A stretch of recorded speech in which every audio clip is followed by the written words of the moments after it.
I've been going to the gym a little bit of late. I've been going to the gym enough to start having pet hates at the gym.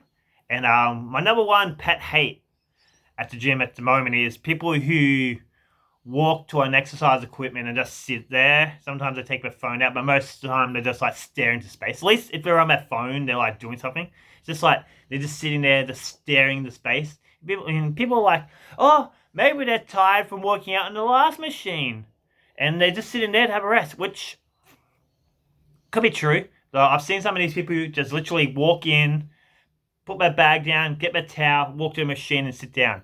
And if they are tired from using the other machine, why don't they sit in one of the chairs? There's a lot of chairs around the gym. They just sit around, they just sit there and they stare at that screen where they play video clips.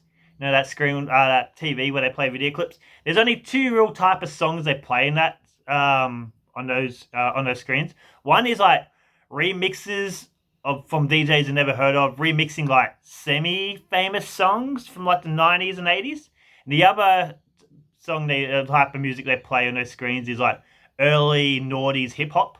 All these like hip hop artists that like people listen to in high school that I forgot about, like Joe Budden. Remember him?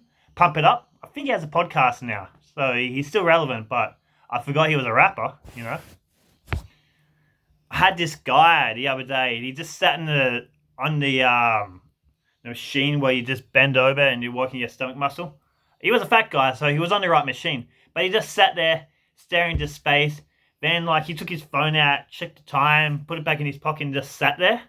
It's like, it's like he has a real controlling wife, and the only time his wife lets him outside their house without her supervision is when he goes to the gym. So he just goes to the gym and sits there for a couple of hours, maybe to have a couple of hours of peace. That's what's wife for. But the annoying thing is, when I'm waiting for these people to get off the machine, I'm on a machine just sitting there waiting for them to finish. So I'm one of them. I'm just sitting on a machine doing nothing. And there's probably some poor bastard somewhere else in the gym waiting for me to get off this machine, which I'm just sitting on doing nothing, because I'm waiting for this guy to get off the machine who's sitting there doing nothing. It's like this endless freaking vicious cycle. And the guy who's waiting for me, he's probably sitting on a machine, and there's someone else waiting for that machine. Just this cycle that doesn't end because of one lazy fuck.